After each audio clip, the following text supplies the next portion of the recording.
Hello, and welcome to Enlightened Empaths, your community for the spiritually awakened, where we discuss, explore, and connect with fellow empaths, healers, intuitives, and seekers.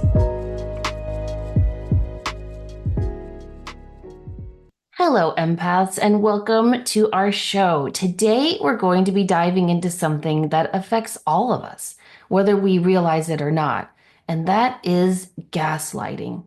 You know that feeling when you're absolutely sure about something, but someone makes you question your own reality?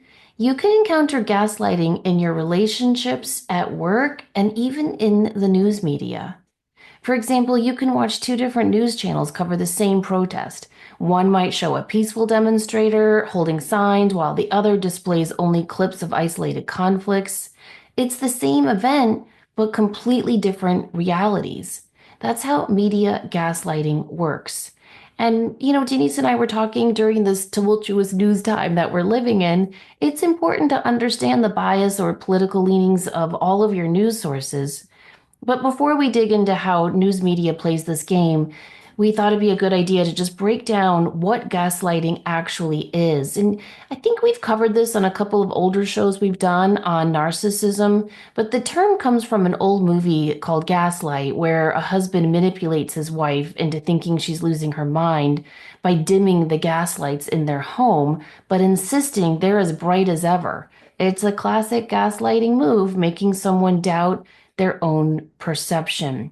A good point about it is your perception. It is how you're internalizing that or perceiving it. But when it's happening, that may be really difficult to discern. Yeah, exactly. And it shows up in so many small and big ways. Like picture this, you're in a relationship and your partner consistently forgets plans you've made together. When you bring it up, they say things like, "I never agreed to that," or "You must have dreamed it." After a while, you might start keeping detailed notes of every conversation because you just don't trust your own memory anymore. That's gaslighting. It is. And this is in an article written by Althena Luna. And she said this person named Jade had been married for 5 years and had two small children with her husband, Matt. And for the past few months, Jade had been trying to establish a small art shop. But when she asked her husband's assistance, his mood darkens. "I can't believe you're spending so much time on this shop. Don't you care about me? Don't you care about your kids? You're supposed to be mothering them," he exclaims. Jade is shocked. "But I just wanted you to help me set up the store. And I haven't been neglecting anyone." Matt comes very close to Jade's face and said, "You see, now you're denying it. When I married you, I thought you'd be there for your family. I should just take the kids and go already." And he storms off. Later, when Jade sits down to talk with Matt about his threat, he says, "Honey, you know you were overreacting and you know that you've been obsessing over this shop too much. That makes the rest of us feel very ignored and excluded. I hope you understand that." So Oh, this, that example burns me up. well, because it's a classic, isn't it? It is. Did you watch the Gabby Petito documentary on Netflix? I didn't know. Okay, she's the woman who was tragically killed by her boyfriend. And they had on there, the police had stopped them because witnesses had seen him hit her. And I think she was driving erratically afterwards. And so police pulled them over. And she said that they had been fighting because she was putting so much work into her YouTube channel. And he kept calling it her little YouTube channel and her little project and saying it was taking away from him and their relationship. And it was like classic gaslighting right there. And so a lot of times we might see these phrases or read these articles and think, oh, wow. But it's a very, very real thing. And you might have it in your personal relationship, you might have it in friendships, it can happen at work. And as we're going to talk about in a little bit on news as well, I think recognizing that this is what it is so, so important because a lot of people, like Jade in that example, would just say when Matt comes back to her and tries to calm her down, she might say, "Fine, I'll let it go just to keep the peace." Right. Right? And then the more you do that, the more power you give to the gaslighter. And often when someone is doing that, they equally believe their truth to be the right one. So I think that that's what's interesting. I think sometimes gaslighting is manipulation, and I think sometimes the person actually believes what they're saying to be truth. Do you? I always wonder that, Denise. I think it depends on the situation. I truly Yeah, do. gaslighting is a terrible thing that makes you second guess yourself because it erodes your ability to trust your own inner knowing. It's a form of emotional abuse that really and truly chips away at your inner sanctity, leaving you feeling unmoored and filled with doubts. So let's look at some work situations where you might encounter this. Your boss might take credit for your idea in a meeting. And when you mention it later, they say, "Oh, I thought we came up with that together." Or, oh, here's my favorite, "You're being too sensitive about this." Soon, you're second guessing whether you really deserve credit in the first place. And I think what you just said is really important to remember in any of these scenarios is when you start second guessing yourself. That's a huge, huge red flag. Uh, so this one is about someone named Sophie had been working in her department for the past 5 years when she was given a promotion to migrate to another level of the company that pays a higher salary. However, Sophie's been given a trial period to determine whether she's capable of fulfilling her duties or not. Nervously, she meets with her new supervisor, Kelly. At first, Sophie likes her supervisor and fulfills all of her tasks on time. However, her supervisor begins to ask her to do belittling chores and favors here and there with increasing frequency. While Sophie is fine with helping out, and she finds that Kelly is becoming more and more demanding. Finally, as Sophie's work piles up to an unbearable level, she tells Kelly that she needs to focus on completing her work, but she can help another time. Later in a staff meeting, Kelly introduces Sophie to everyone and says, "Although she's not keeping up with us yet, I'm sure she'll learn to embody our hardworking ethics soon." Immediately, Sophie blushes and feels publicly insulted and humiliated, fearing for the security of her new job. Later, when Sophie asks her supervisor why she's not embodying their hardworking ethic, her supervisor says, "I think you misunderstood me. I just said that you're not used to our pace of work, that other people can help you out." From then on, Sophie accepts all extra demands and chores, not no matter how much work she has or how demeaning the tasks are. See, that's why I think they often know that they're doing the gaslighting because that's how she got Sophie to agree to all this extra stuff that's not really in her job description. I had that happen when I moved from the West Coast to back to the East Coast and the teaching job. And I went in and I was the float and I had to work in the back of this person's classroom. And they were fine, but then we were in a meeting together. And oh my goodness, she threw me under the bus so hard. And I was horrified because I didn't see it coming. And when you're a sensitive person or you're an intuitive person and you don't see it coming, I think it makes it that much harder. Yeah, I do too. It's like a punch in the gut. And it is so subtle, which is why a lot of this gaslighting comes in the form of covert narcissism. And I don't think we've talked a lot about covert narcissism on this show. We've talked about overt narcissism and what that looks like, but covert narcissism is different. This type of narcissism tends to hide through passive aggressive comments. So here are some ways you can recognize a covert narcissist. They express anger and frustration passive aggressively by using snide comments, sarcasm, or the silent treatment. They are hypersensitive to criticism, so they might be able to subtly criticize you, but they cannot take it in return. They are really good at manipulating others. They often operate from a victim mentality where everything is happening to them and everything is about them and oh, poor me. They're very envious of others, but they won't ever show it. Covert narcissists tend to be insecure and attention seeking. But again, even their attention seeking is pretty subtle. And we'll talk about what that looks like in a minute. They often portray false humility. They can be inattentive or annoyed when others are talking or getting attention. They display rage and contempt in private, but never to others. Their public image is really, really important to them. They're often late because they're so busy, because again, everything's about them. They tend to hold a grudge for a really, really long time. They cannot sincerely apologize. They don't like to apologize, and when they do, it's not very sincere. They tend to appear stressed and overworked all the time to gain sympathy and attention, or they might focus on true overwork and stress to avoid their own inner feelings.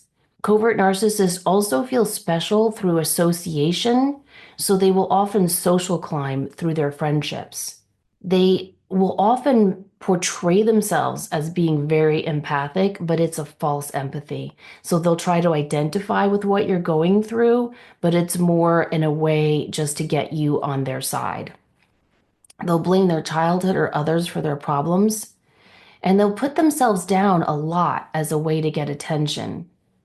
They tend to be big procrastinators, usually because they feel the action is beneath them and they never want to reveal their true flaws or feelings. So maybe that sounds like someone you know or someone you've encountered at work. They just do not like to feel humiliated or criticized. Instead, they'll criticize, blame, or privately plot ways to gaslight you into thinking you're at fault until you're the one who ends up apologizing. They prefer superficial friendships and are very focused on their self-image.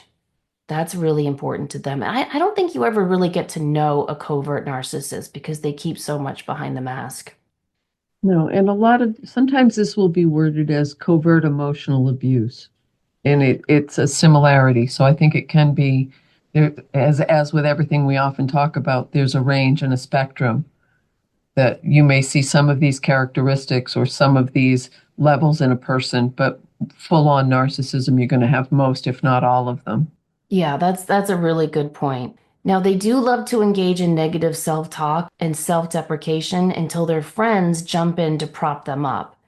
I've seen that a lot, especially when I was younger. Didn't you see that all the time with girls being Yeah. like, "Oh, I look so awful in this brand new dress." They need validations to bolster their self-esteem. They often struggle privately with anxiety, and they'll share their depression, but it's in a performative way. So they might post all the time on social media about how they're dealing with anxiety or depression. But when you see them, it's different. It's because they're just looking for that quick fix, that supply of clicks and likes and comments that they need in that moment. They might exaggerate an illness or an injury to get attention. They often do a lot of good deeds for others, usually without being asked, as a way to gain attention and favor. So, covert narcissists tend to go above and beyond in this area. They will help you move, get ready for a party. They'll bring meals when you're sick. They'll organize a GoFundMe. They'll stay up late to help you clean, all in an effort to get their main supply, which is praise and attention. I think this is what makes covert narcissists so difficult to confront as well, because if you say to them, well, you did this, this, and this, they'll come back and go, but I helped you move, but I stayed late to help you prepare for that presentation, but I did this, but I did that. And so it leaves you feeling again like you're the one who has to say, you're right, I'm sorry, I don't know what I was thinking. And this is where the covert part is really important because a lot of the things that you mentioned are just being kind. They can be, and I think some people are probably listening to this thinking, "Oh no, I'm a covert narcissist. I love to help other people out, or I don't toot my own horn, or And when you said the sarcasm as being a trait, I kind of smiled because I'm thinking, well, if you grow up in certain parts of the country and the state, that's just part of who you are.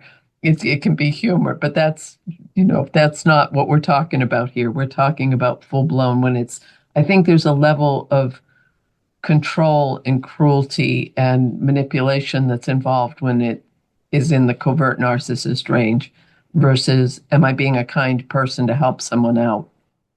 Yeah, and I think you can see that too because it does have that performative level to it. I mean, for example, Denise, I know you do a lot of good stuff for people. Do we ever hear about it on the show? Do you ever talk to me about it? No.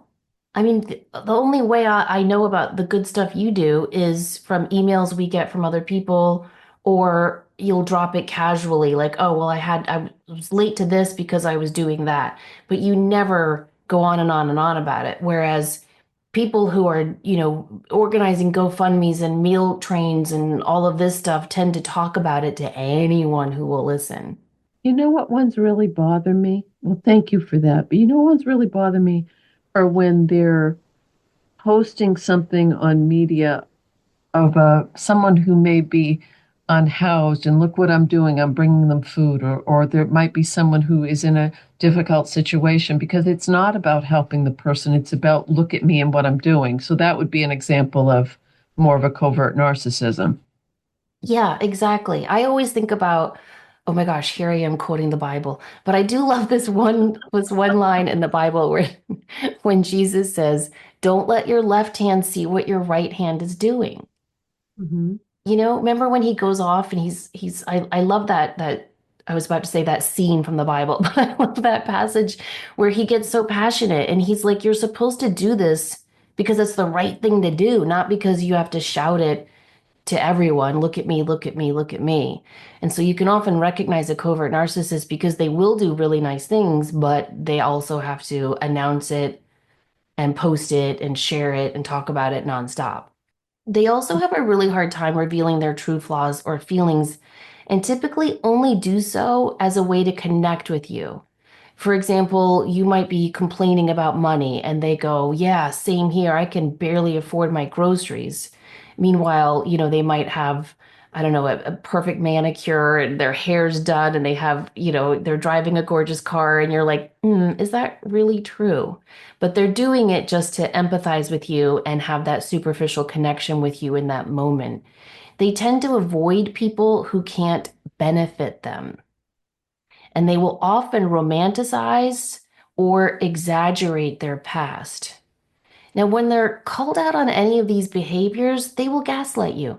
They'll change the narrative until you feel like the guilty one. Or, this is a favorite thing for a covert narcissist, they will give you the silent treatment. They manipulate you through guilt, gaslighting, playing sick, being the victim, or if all else fails, icing you out. Now, the silent treatment was a favorite of my mom's growing up.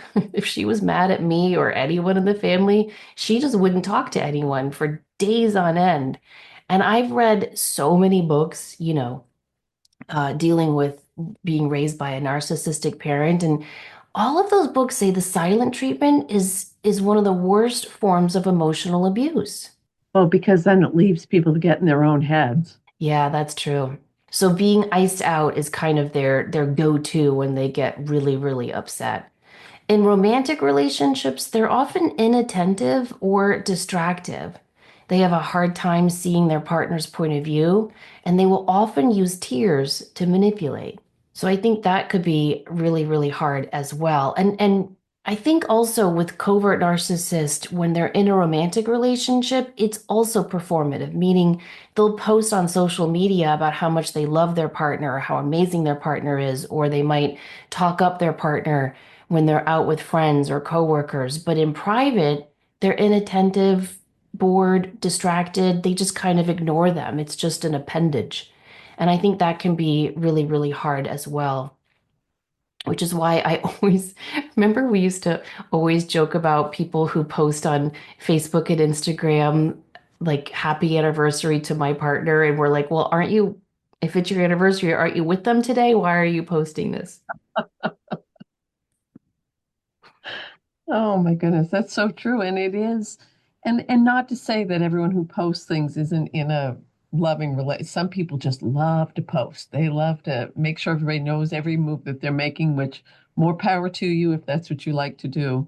But that's not what we're talking about here today. We're talking more about the extremes or the presenting one thing but doing something else. And there was a woman I knew years ago, and on the outside, out in public, you would think they were loving. And she told me later on, she said, but behind closed doors, he's very emotionally derogatory and calls me names and keeps me, her words, she said, he keeps me on a short leash.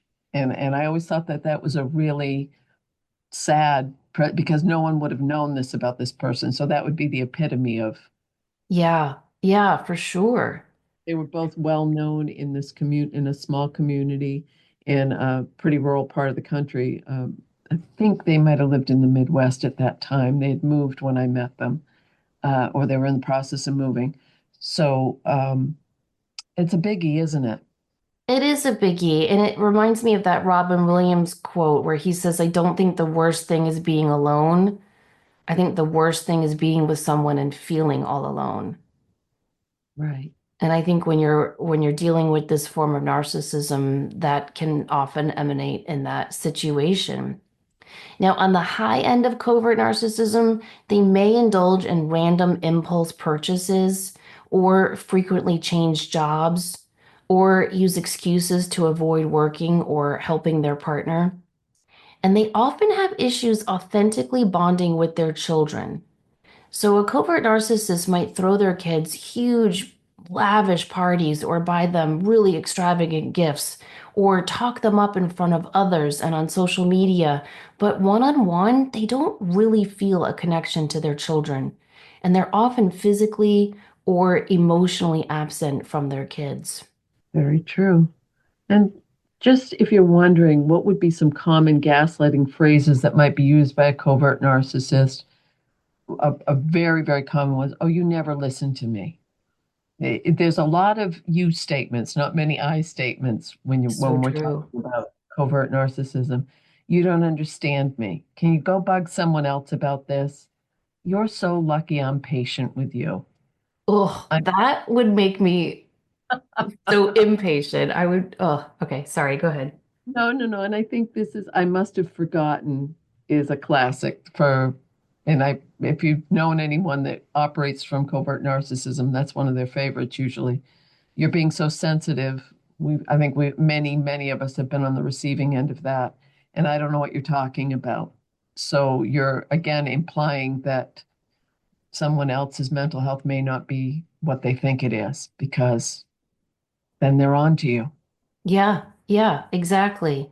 And that's something that I think all narcissists, whether it's covert or overt, I think they are all afraid of being exposed, of being truly seen. Going back to Althea Luna's article that kind of inspired us talking and thinking about doing this show, she writes about 15 signs that you may be on the receiving end of gaslighting. So here are some of them. You might feel that something is off about your friend, your partner, your son, your daughter, your mother, etc., but you can't quite explain or pinpoint what. You frequently second guess your ability to remember the details of past events, leaving you feeling psychologically powerless. The person makes you feel confused or disoriented. You might feel threatened and on edge around this person, but you don't know why. You feel the need to apologize all the time for what you do or just for who you are. You never feel quite good enough, and you try to live up to the expectations and demands of this person, even if those demands are unreasonable. You feel like there's something fundamentally wrong with you. Maybe you're neurotic, or you're losing it, or you are forgetful, or you are too sensitive. You feel like you're constantly overreacting. You feel isolated, hopeless, misunderstood, and this can all lead to feeling depressed. You find it hard to trust your own judgment, and given a choice, you choose to believe the judgment of the covert narcissist. It's just easier. You feel scared and as though something is terribly wrong, but you don't know what or why. You find it hard to make decisions because you distrust yourself. You feel as though you're a much weaker version of yourself and you were much stronger and more confident in the past. You feel guilty for not feeling happy like you used to. And finally, she says you've become afraid of speaking up or expressing your emotions, so you stay silent instead. I think that's one of the saddest effects that covert narcissists can have on people, on their the people that they impact, is that it's almost like they shut that person down. And it's easy to see that when you meet someone, especially in a covert narcissist romantic relationship, where you see one person being gregarious and open in the life of the party, and then their partner tends to be quiet and shy and just completely shut down. That's very true. I'm listening and reading this list and thinking that these are all symptoms of being on the receiving end of gaslighting, but they can show up in other aspects of your life as well. So, as whenever we do these types of shows, I always feel it's important to mention if you feel the need for help from a professional, please, we're not giving any professional advice. We're just giving opinions and what we've read and what we've talked about. Yeah, and it is really important, I think, if you are in a gaslighting situation to reach out for some help. And there are a lot of therapists who work on sliding scales. So it's always important, even if you're worried about insurance or payment, there are ways to get the help that you need. I have a friend who is she's never ever done therapy before, and she just the thought of spending money on it, she was like, no, I'm not going to pay money to have someone listen to me. But one of her friends has an adult child who needs to get hours in as she goes for her degree in therapy, and so she's offering free therapy so she can get her hours in. And so my friend signed up for it, and it's so helpful for her, and I just love seeing that. So there's ways around it. It's also important to recognize the tactics that gaslighters use. So they will try to discredit you by making other people think you're crazy, irrational, or unstable. Usually they'll only go to that tactic when you've tried to push back. A lot of them will wear a mask of confidence, assertiveness, or fake compassion to make you believe that you have it all wrong, until eventually you begin to doubt yourself and believe their version of past events. Now, if you do try to confront them, that's when it can get kind of tricky. And they will often change the subject. They'll say things like, you're imagining things that never happened, or is that another crazy idea you got from your family member, friend, coworker? Then they'll bring up a mistake you actually did make in the past to kind of unbalance you and change the subject and get the spotlight off of them. And it's all about minimizing how someone's feeling. And that comes back to, again, you're so sensitive, or I was just joking around, or why do you take things so seriously? But by refusing to acknowledge those feelings and thoughts, then the person who's doing the gaslighting causes you to doubt yourself more and more. And they'll tell you that you're lying and you're making things up and you're remembering wrong, or you're just, again, being overly sensitive. And it's painful. Because It what is. happens when they twist and reframe what was said or done in their favor, as we said before, it causes you to second guess yourself, and that can spill out into other areas of your life too, especially when paired with fake compassion. So it makes you feel like you're the wrong one, you're unstable, you're irrational, and so forth. They might say things like, if you remember correctly, I was actually trying to help you. That's why it's so important, I think, to recognize a covert narcissist because it'll help you see when you are being gaslighted. So, of course, it's always important to set firm boundaries, but it's also important to document everything so that you don't second guess yourself. Consider screenshotting text messages or saving emails so that you know, no, wait, I did say that, or that was my idea originally. And sometimes you have to consider, is this relationship worth keeping? I think there is a longevity to a lot of this. This isn't, from what I've observed, from what I've experienced, it's a gradual process. It happens very subtly and it can grow and evolve before you realize how deep, how much you're in the deep end, or how much of an impact it could be having on your life and your functioning. Yeah. And I think it's hard too for empaths because we feel all the stuff that's not said, that's not spoken, that's not presented to the world. And when we have that truly authentic inner compass and we're around a covert narcissist, it really can, over time, make us doubt ourselves and our intuition and stop listening to that inner compass, which disconnects us from who we are as empaths. And a lot of times, covert narcissism can show up if someone is trying to prevent you from seeing what's actually going on in their real life. So they'll Right. divert things so that you won't be aware, or they're protecting themselves, or it may be addictive behaviors, or it may be substances, or it may be something else, maybe an affair, it may be, but usually, well, not usually, but often there is something secretive that's going on behind the narcissism, from what I've read, seen, experienced.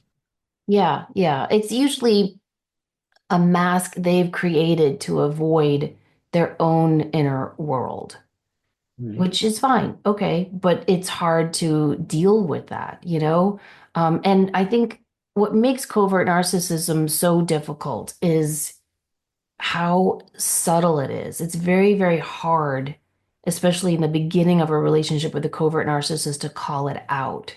You know, for example, if they just want to mess with you or make you, unsure of yourself, you'll text them a question or a need that you have, and they'll take a day or more to get back to you.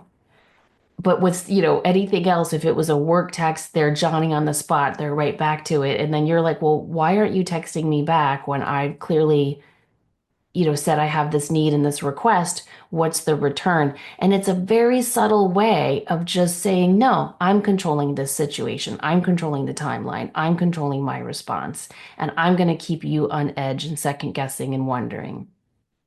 Right. But if you call them out, they're like, oh, I'm so sorry. I was just so busy at work. I couldn't get to it. So I think that's what makes it just super frustrating. When we first started talking about this topic, we were talking about news media and gaslighting and how this is happening on such a massive level right now. And there's selective coverage, as you mentioned. Media outlets will choose which stories to amplify and which ones to ignore. They'll create different versions of reality for different audiences.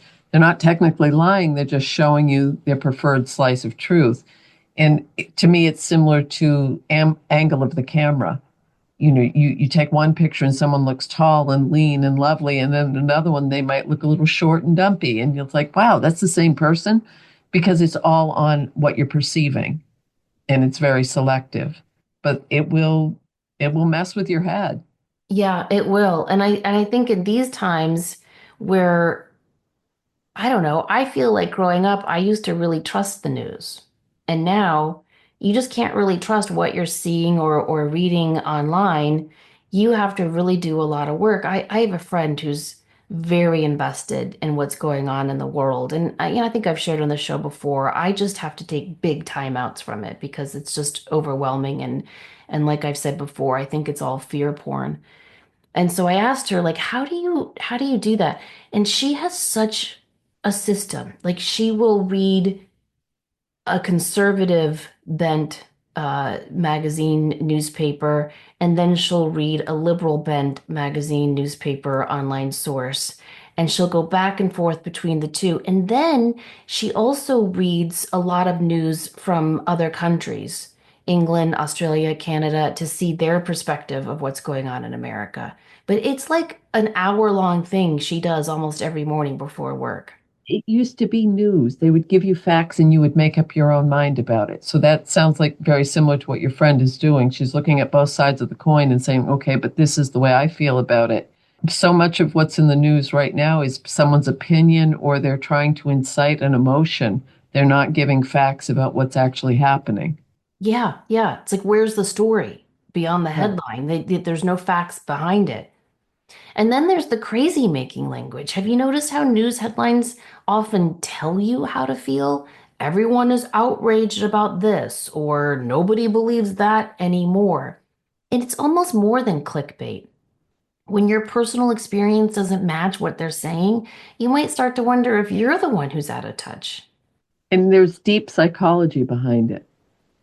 I mean, the amount of energy that's going into finding those, and it does, I think, start as clickbait, but then it really, because there was something I saw the other day and it popped up. It was on a news thing, and it was that type of a topic line, and I went to click on it, and then I thought, oh, no, no, no, no, no, they're looking for a reaction there, Denise.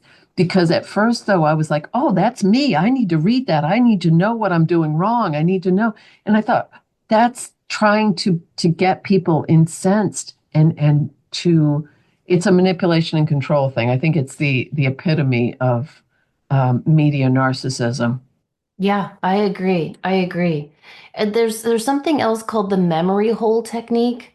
So this is when media outlets will insist that something would never happen, and then when it did, they acted like they never made those predictions. Like, remember when we were all told to worry about the killer bees?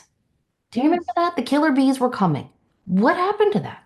Or how about how the media tells you every year that this is the worst year ever for cicadas or pollen or mosquitoes every single time? And then it doesn't happen. I mean, there's just a lot of doom and gloom. And I think it's important to remember it's all about clicks. It's all about advertisers. It's all about money, really. About keeping things divisive Yeah. because you can keep, I'm going to say it again, if you can keep people angry and afraid, you can control them. Or if you can pit people against each other, you're able to get away with a lot of stuff behind the scenes that people aren't paying attention to. And I know that sounds like I'm into my tinfoil hat collection, but I'm not, I promise. No, I mean that's actually been proven that that's exactly what they're doing. I mean, there have been, like you said, psychological studies on that. But here's the good news. Once you recognize these patterns, you can protect yourself. So let's talk about some practical strategies we can do to protect ourselves from this form of gaslighting in our personal life and when we're scrolling, reading, or listening to the news. First, trust your gut. If something feels off, it probably is. Your intuition is like a built-in gaslighting detector. Second, keep receipts. Screenshot those articles, save those emails, record those meetings if it's legal in your state. Documentation is kryptonite to gaslighters. And third, build a reality check squad. Trusted friends or family members who can confirm your perceptions when you're feeling doubtful. And for media consumption specifically, diversify your sources. Don't just read what confirms your existing beliefs. Look for primary sources when possible. And remember, it's okay to step back and say, I need time to verify this. Setting boundaries is crucial too. It's perfectly fine to say, I know what I saw, or I know what I heard, I know what you said, or my experience is valid. In relationships, be direct. I'm not comfortable with you dismissing my memories. At work, document everything and build allies who can verify your contribution. Because here's the thing about gaslighting, it only works if we let it. Whether it's a manipulative partner, a toxic boss, or a media outlet trying to shape your reality, you have the power to say, no, not today, Satan, not happening. But that's true, isn't it? Gaslighting really is a partnership. It's a Mhm. partnership of one person trying to manipulate and the other person accepting it to keep the peace. Yes. And it is very pervasive right now in the media. Someone got in touch with me recently and they reached out and they said, I'm sure you've seen the news. And it was a situation this person was involved in. And I had to email back and say, I have no idea what you're talking about. And I was so glad I was able to do that because it let me go into the situation unbiased, but it makes you realize how much it's the sensationalism of 15 minutes of fame Yeah. and then on to the next thing. But the detriment in what we're doing to each other and to different people with that 15 minutes of fame is it's not the way I want to be on the planet. No, no, and it's not healthy or good. And I think if you're going to keep up with everything in the news right now, it's going to have to be like a part-time job for you, because to really vet out all of the sources and figure out what's really true and what's not true is going to take just a lot of your time. And is that really important? I always say do what you can to stay informed, do what you can to keep the light of love and truth and spirit alive and well in your corner of the world. Pray for the world, set up crystal grids for the world and for peace, but you can't get so invested in it that you're feeling all unsettled and out of sorts. That's an excellent way to describe it and to put it. Beautifully said.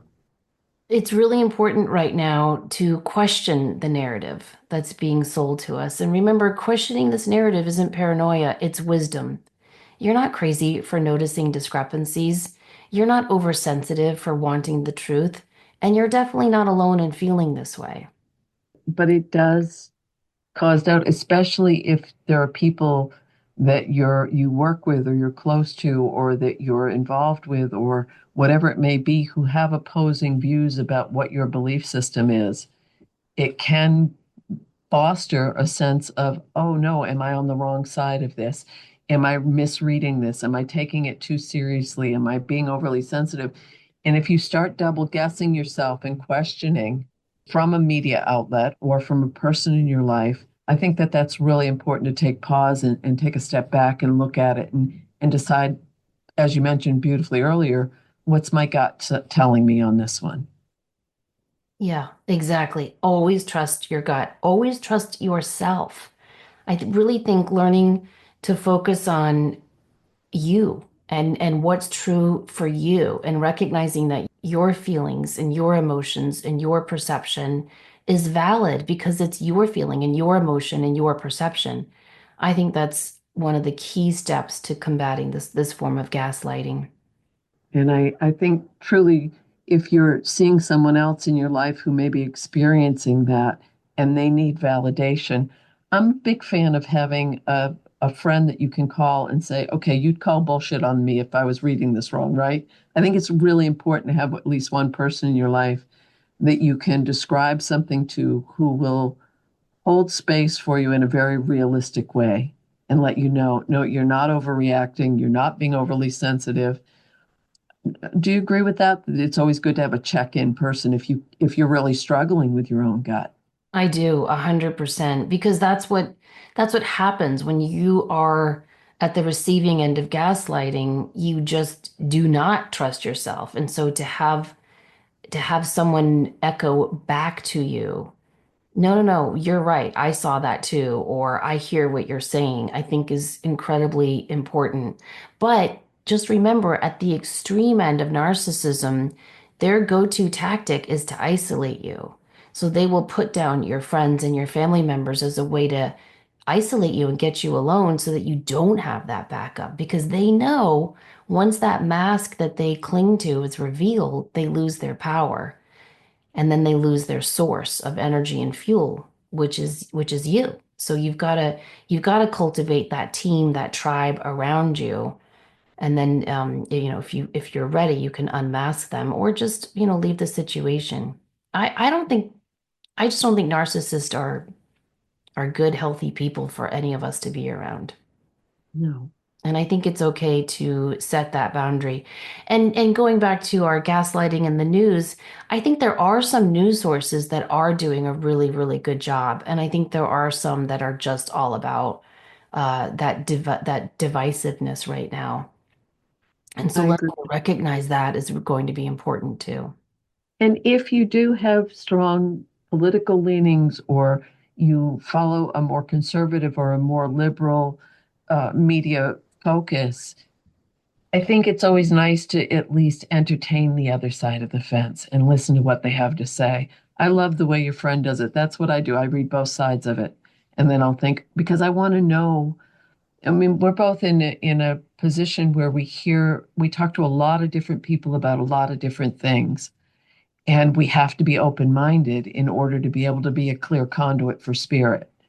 And if we could let our own belief system get in the way of what it may be counter to what someone else we're speaking with, that's not fair to them and it's not fair to spirit. No, no. Oh gosh, I have to share that story. I already told you, Denise, where I was encountering someone, a group of people who had very, very different beliefs and views than I did. And I was with Michael, and Michael was there on 9/11. He was a police officer, and he was definitely in the trenches that whole time. And it was a terrible, obviously, I have to say that it was a terrible, terrible time. And this group of people that we met were telling us that 9/11 never happened. And I just so love and admire Michael's response because, he lost so many friends that day and in the aftermath of what they were exposed to. And his response was, I wish it never did happen. I thought that was so great. Instead of getting angry or joining in the fight or be like, how can you say that? He just Mm. said, I wish it never did happen. And I Oh, just I had to pause for a long moment after that because obviously I didn't know him then, but I've heard the stories and I know what he's been through, and I thought, gosh, to look at someone who was there and dealt with all of it for those months and months and say that, it was just so cruel. And so finally when I got my voice back from shock, I said, "Where are you getting your information?" And one of the gentlemen looked at me square in the face and goes, "Facebook." Our top media outlet. It's like, all right, I'm out. I'm out of this discussion. Oh, I but I know. love the response that Michael gave. Yeah, And I really admired that so much. oh, beautiful. Well, that's all we have for today, everyone. We hope you've enjoyed this show and we hope it's shed light on the subtleties that certain people in our lives can try to manipulate us. Again, as we've said so many times, recognizing it really is the key to dissolving this and helping you see what needs to be changed in terms of the relationships that we choose to invest our time and energy in. If you've enjoyed the show, we hope that you will like it, subscribe to our show, take a minute to post a review, or just hit the share button if you're listening to this on your phone and text it to a friend so we can continue to grow our show. Be sure to check out our websites, samanthafay.com and thegratefulmessenger.com. If you click the upcoming events tab or the classes tab on our websites, you'll see more information about the mediumship classes Denise and I are going to be teaching this summer. We really hope to see you guys in class. We have so much fun teaching that. In the meantime, we hope that you guys have a beautiful week. Remember, as always, to show up, do great work, and share your light. Take care.